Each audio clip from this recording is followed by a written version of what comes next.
예, 여러분들 둘째 시간입니다. 그래서 마르크스는요, 영국을 이제 위장취업했다가 다시 나와서 그 유명한 자본론이라는 이런 책을 쓰면서 일종의 우리가 이야기하는 공산주의라는 것을 탄생시키게 되죠. 그게 이제 그때 당시에 마르크스는 이상세계라고 생각한 거예요.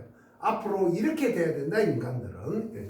그래서 인간 사회를 설명할 때 고대 사회는 노예가 지배하는 노예제 사회다. 노예제 사회. 중세는 알다시피 우리가 봉건 사회 아닙니까? 봉건 사회다. 그 다음에 근대. 근대는 보통 우리가 뭡니까? 존 칼뱅이라는 친구가 종교개혁을 하면서 만들었다 그러는데 바로 그 자본주의 사회다. 이 자본주의 폐해가 산업혁명으로 일어났던 걸 마르크스는 그대로 봅니다. 이제 이런 자본주의는 파괴돼야 되고, 새로운, 즉 현대는 당시로죠. 현대는 이 공산주의가 탄생해야 된다. 이런 이론을 주장합니다. 그런데 바로 그 아까 이야기했던 노동자들이 자본가들에게, 힘 있는 자본가들에게 그 자본을 뺏을 수가 없어요. 그래서 뭡니까? 초기에는 마르크스 이전의 사람들은 일종의 공상적 공산주의를 주장해요. 그야말로 공상입니다. 공상. 상상으로만.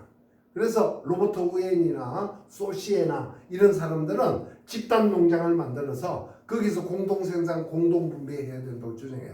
그런데 그건 다 실패하죠. 파리에 거대한 집단 농장이 만들어져요. 집단 공장이 수많은 빈민들이 올라옵니다. 결국은 실패합니다. 실패해요. 그래서 당시 미국에도 이런 비슷한 이야기가 있었는데 다 실패해요. 그래서 이제 마르크스가 이 공산적인 거 가지고 안 되구나. 바로 뭡니까? 과학적인 공산주의를 만들어내야 되겠다. 그게 바로 뭐냐? 마르크스의 스승이 누구냐면은 미스터 헤겔입니다. 헤겔. 프리드리히 헤겔이라는 친구인데 이 헤겔이 주장한 게 바로 우리가 아는 정반합이라는 거예요. 정반합. 변정법적이죠. 그죠? 기존의 역사는 정이고 시대가 흐르면 거기에 대한 반대가 생기고 또 그것이 적절하게 합쳐서 합이 되는데 이 합이 된 것이 다시 정이고 또 반이 생기고 또 합이 되는 이렇게 해서 역사가 발전했다라고 주장한 거예요. 그걸 마르크스는 그대로 받아들입니다. 그런데 이 헤겔은 요 변화되는 과정의 매개체를 아까 이야기했던 이데아로 이념으로 봤어요. 그런데 마르크스는 이념 그 돈 앞에 아무 관계 없어. 돈이 최고야 임마. 돈이 모든 것을 지배해. 그러면서 뭐야? 마르크스가 주장하는 것은 정은 자본주의 사회죠, 그죠? 자본주의 사회에 이 노동자들이 만드는 사회 반이겠죠, 그죠? 이런 투쟁을 해요. 투쟁을 해서 즉 공산주의 사회가 도래합니다. 그런데 이데아에서 헤겔은 이데아로 봤다면은 마르크스는 이걸 뭐라고 했냐면은 생산수단의 소유 여부를 봤습니다. 즉 생산수단을 누가 가지고 있느냐? 자본가가 가지고 있느냐? 노동자가 가지고 있느냐?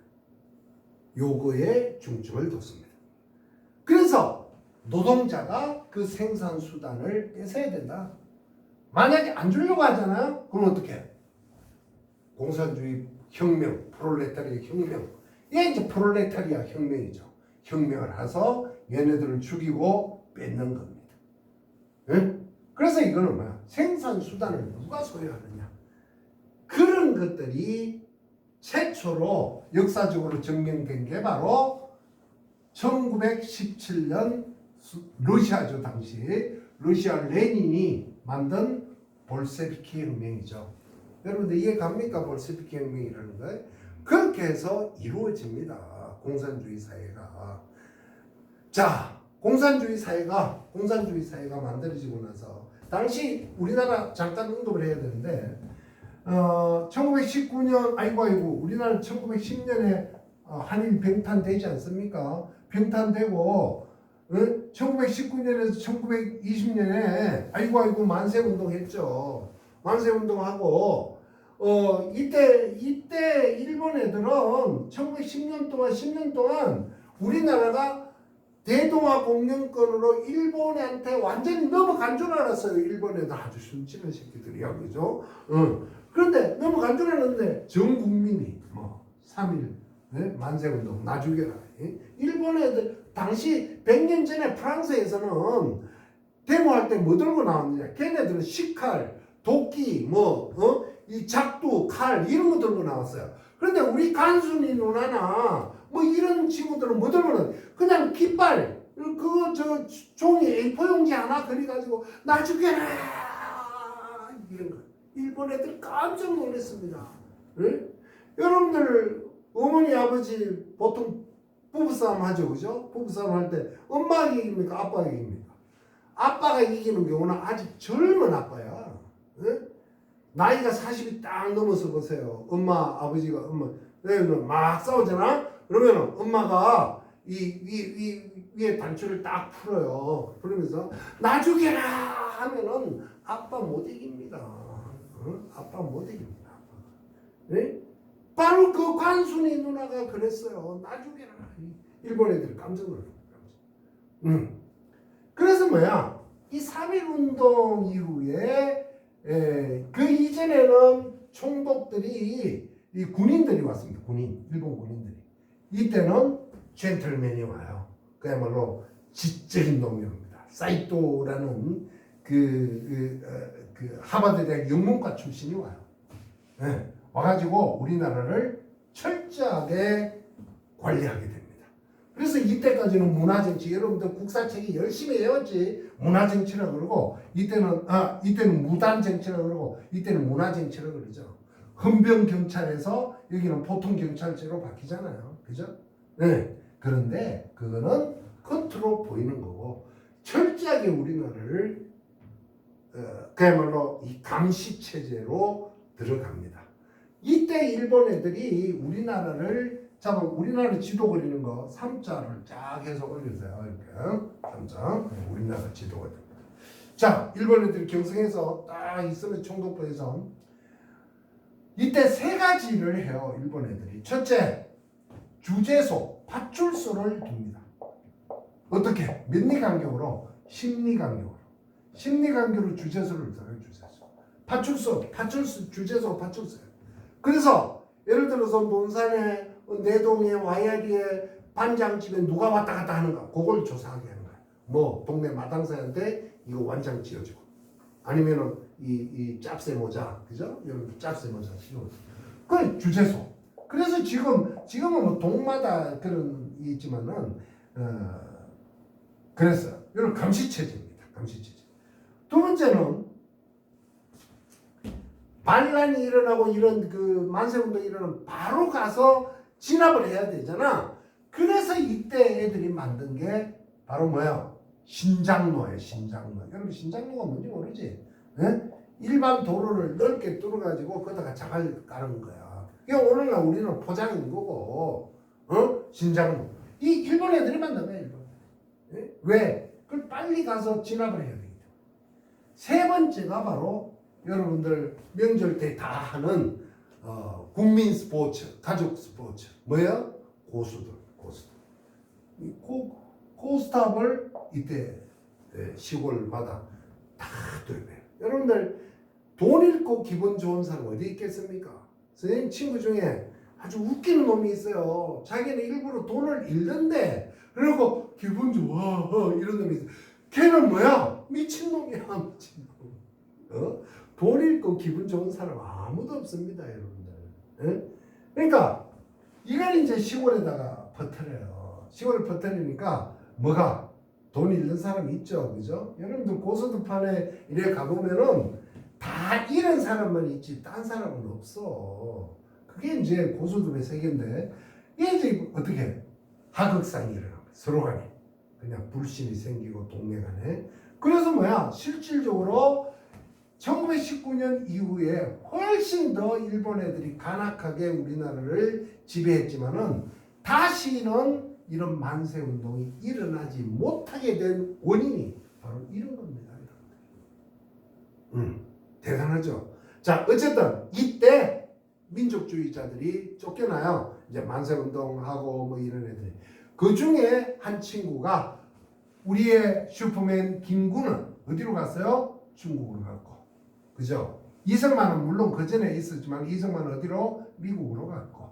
그 다음에 북한의 김일성은 자기 아버지하고 어디로 갔어요? 저 페테스부르크, 모스크바 건너서 거기 누가 있었어요? 스탈린이 있었죠. 스탈린을 만나러 간 겁니다. 스탈린을 만나러 가서 얘는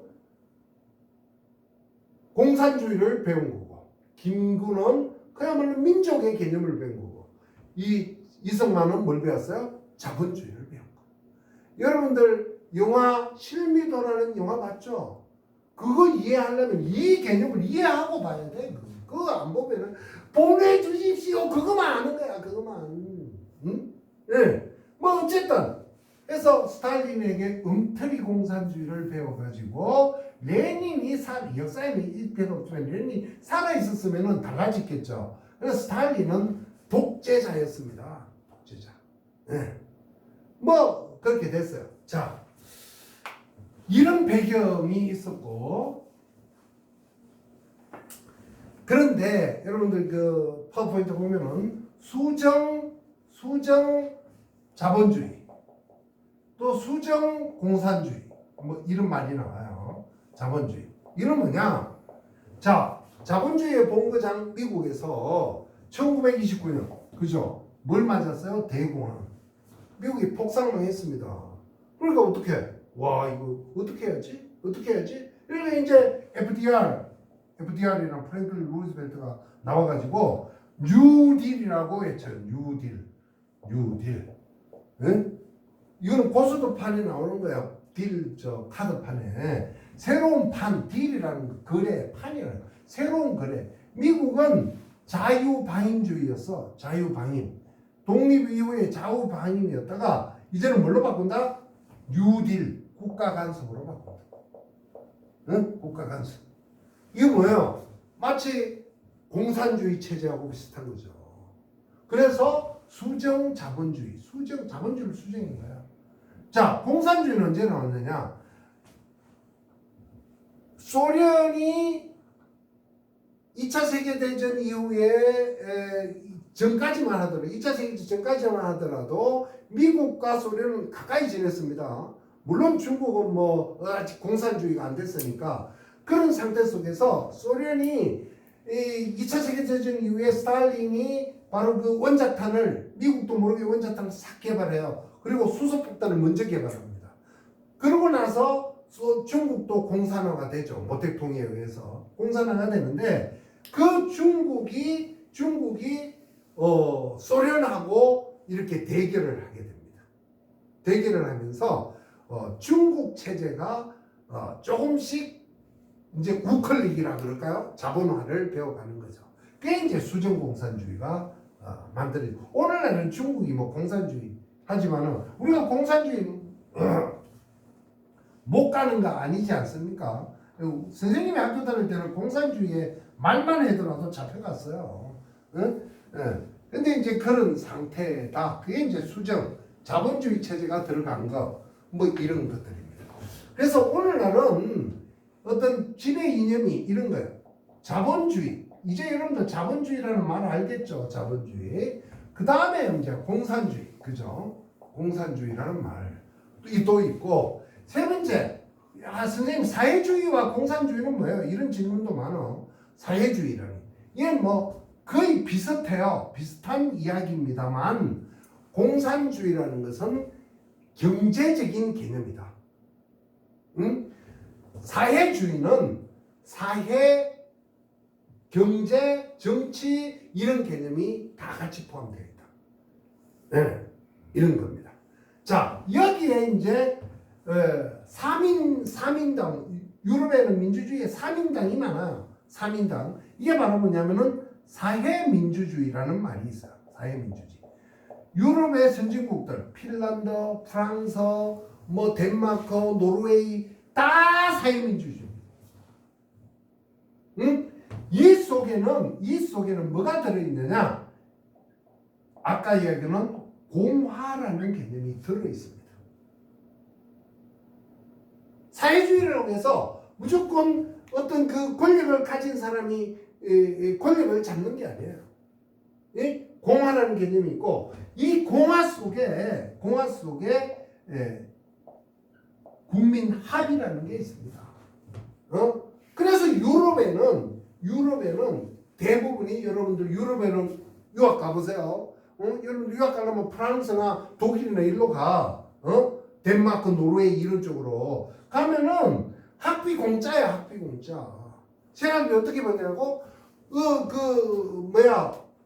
포도원 있지, 포도원. 이런 데 들어가서 1년 동안 일해. 그럼 뭐 학비 벌고, 학비 공짜, 생활비 벌고, 이런 거야. 미국 애들 엄청나게 와, 이게. 미국 애들. 보통 이런 거야. 학비 공짜, 병원비 공짜, 약값 공짜, 노후생활 공짜. 와, 이런 게 어디 있습니까? 물론 이번에 뭐 많이 고생했습니다. 우리가 비치는 건 미국이고, 미국은 또 달라. 미국은 얘들 학비 비싸, 병원비 비싸, 다 비싸. 미국은. 응? 자, 그런데 여기에 어떤 합의를 받느냐가 중요한 거야. 이런 거냐? 이런 거야. 국민들이 합의를 해서 돈을 벌잖아. 월급을 받잖아. 월급의 최소한 30%에서 50%를 세금으로 냅니다. 그리고 이거 다 보장받아요. 너 무슨 어떡하지? 우리는 지금 가장 많이 세내는 사람이 19%를 낸대요. 19%. 100원을 벌면 19원을 내는 거야. 그래 놓고 뭐야? 이런 건 하나도 안 되죠. 이런 거 하나도 안 되죠. 물론 이번에 의료보험 뭐 우리나라 세계 최고라 이러는데, 뭐 어쨌든 우리가 사회민주주의, 미래사회 사회민주주의로 가려면은 국민들의 합의를 통해서 세금을 많이 내고 이런 것들이 공짜가 돼야 된다. 여러분들 대학 등록금 공짜. 그게 돈 안 내고 어떻게 하늘에서 돈이 떨어집니까? 하늘에서 돈 떨어지는 나라 있으면 나는 그쪽으로 가고 싶다. 그래서 그런 국민적인 합의가 필요하다. 자, 이두길래 역사가 뭐 쭉 있는데 너무 많아요. 뭐 여러분들 쭉 넘어가고 밑에서 세 번째 신자유주의라는 개념, 신자유주의라는 자유주의. 나머지는 여러분들 이해할 수 있을 거예요. 신자유주의라는 개념하고 또 사회주의라는 이 개념하고 우리나라의 충돌 또 미국에 충돌되고 있는 거기 때문에 이해하고 넘어갔습니다.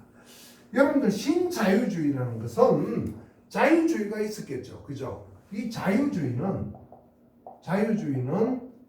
바로 19세기 초의 개념입니다. 19세기 초. 즉 봉건사회, 중세의 봉건사회가 무너지고 프랑스 혁명, 미국 혁명을 겪으면서 그 인간의 아까 루소가 이야기했던 그런 개념이야. 타고난 자연권, 자유, 평등 이런 것들이죠. 이것을 강조하는 겁니다. 그래서 강조하는. 그래서 이거는 사회 정치적 개념입니다. 네? 네. 어떤 그런 개념이다. 이 자유주의는. 그러면 신자유주의는 뭐냐? 이는 순수하게 경제적 개념입니다. 경제적 개념. 자, 왜 신자유주의가 나왔느냐? 이런 거예요. 자, 2차 세계대전 이후에 미국 중심의 경제 체제가 만들어지면서 일종의 뭡니까? 다자간 무역 협상이라는데 다자간 무역 무역 질서야. 무역 협상이라는 것을 만들어서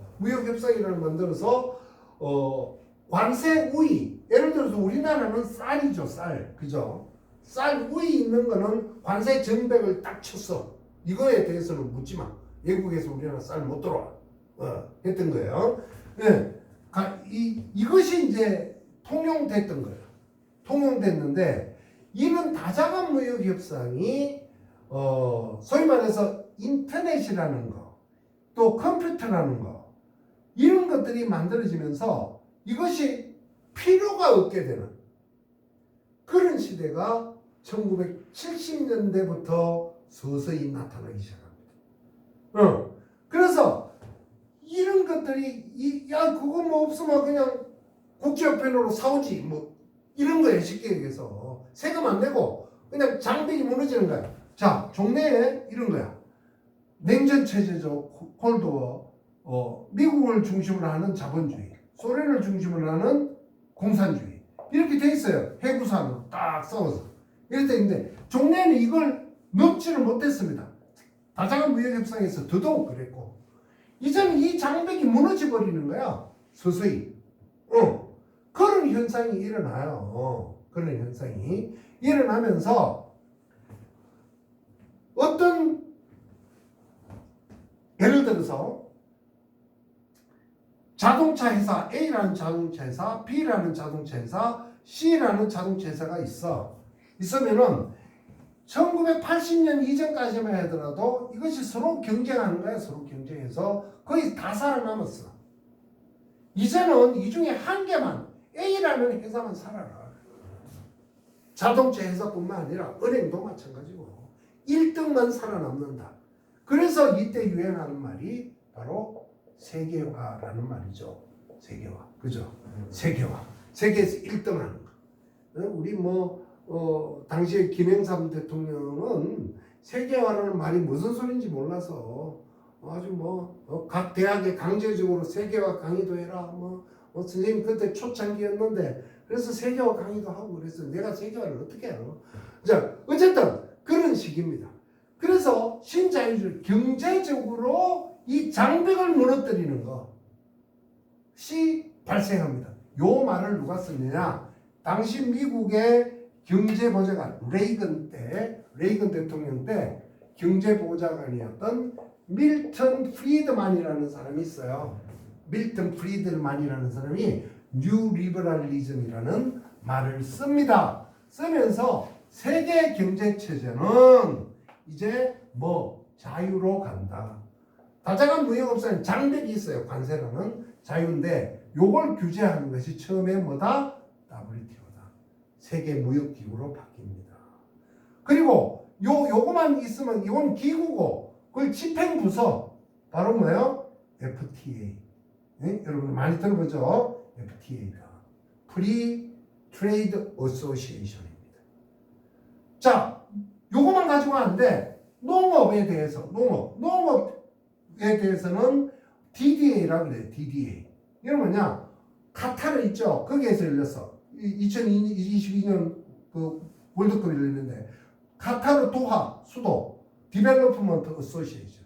그러니까 농업에 대해서는 여기서 우리나라 쌀 수입해야 되는 거 여기서 결정하는 거야. 응? 여기서 결정하는 거야. 그래서 세계화가 이루어지면서 결국은 신자유주의라는 말이 유행하게 됩니다. 유행하게 되고 가진 놈들, 이긴 놈들이 먼저 가는 거고 그거에 대한 반대 바로 아까 이야기했던 이 사회주의로 가야 된다. 여기에서 아까 사회민주주의라고 그랬죠. 민주주의가 가야 된다. 이런 것들입니다. 사실 우리나라가 어떻게 보면 지금 우파는 신자유주의로 가려고 그러고 완전히는 아닙니다만 우리나라에 좌파 우파가 있습니까? 어쨌든 이 좌측에서는 이런 사회민주주의로 가려고 하는 거죠. 근데 문제는 아까도 얘기했듯이 합의를 보지 않고 가려고 한다. 이게 이제 가장 큰 문제다라는. 그래서 끊임없는 아무리 힘들더라도 국민들로부터 합의를 이끌어내야 되는 겁니다. 자, 이제 끝나가는데요. 요거는 뭐 그냥 넘어갑시다. 요 부분 넘어가고. 자, 미래 사회는 어떻게 바뀔 건가? 이런 거예요. 16세기 중간에 이탈리아의 피렌체 마키아벨리라는 군주론을 쓴 사람이 있죠. 이 사람이 아주 기가 찬 말을 합니다. 인간의 심리를 이해하는 정말 기가 찬 말을 해요. 이런 말을 합니다.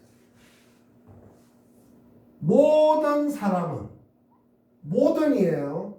나는 아니야. 그러면 안 돼. 마키아벨리는 주장한 거야. 모든 사람은. 이게 주어야. 모든. All people. 다른 사람에 의해서 아버지가 죽임을 당했을 때보다 내 아버지가 다른 사람에 의해서 죽임을 당했어요. 분노하겠죠. 그 새끼 패 죽여야 되잖아요.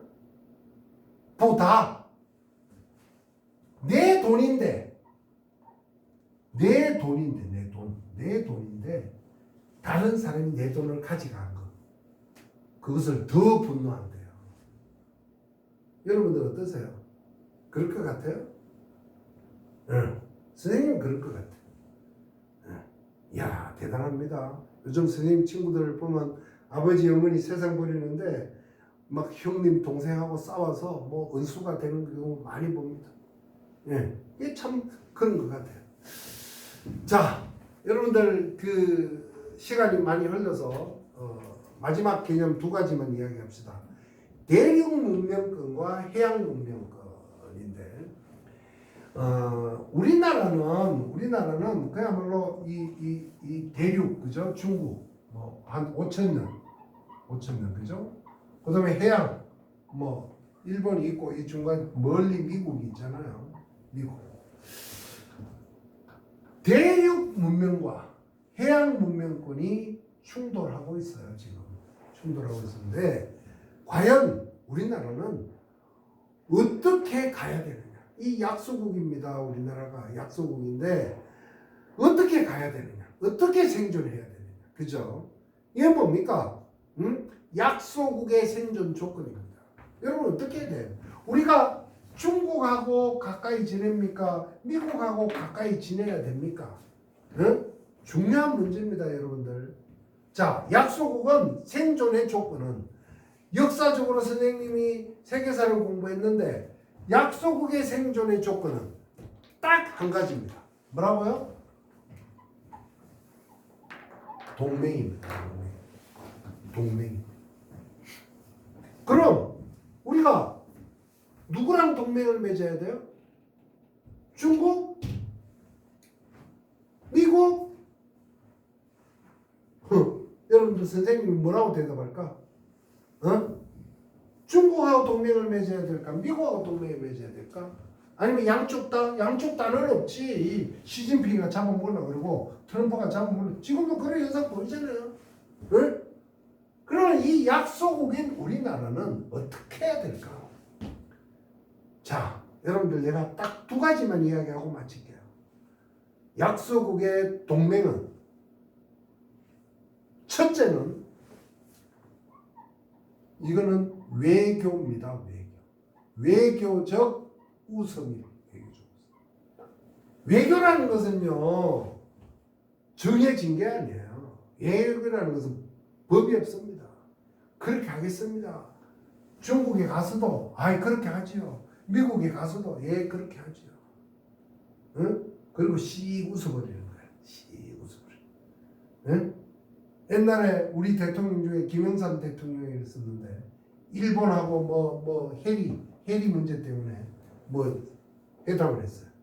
근데 당시 일본의 외무장관 뭐 이름이 뭐더라?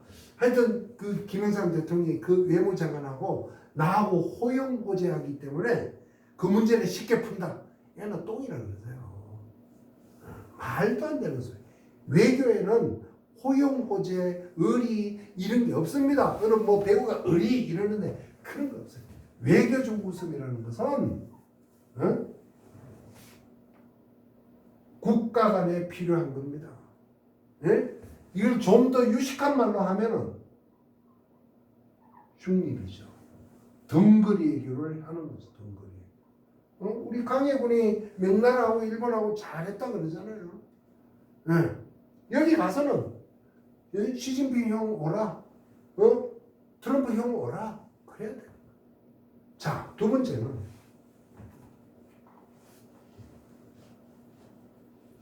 제발 우리 외교하는 사람이 좀 바뀌었으면 좋겠어요.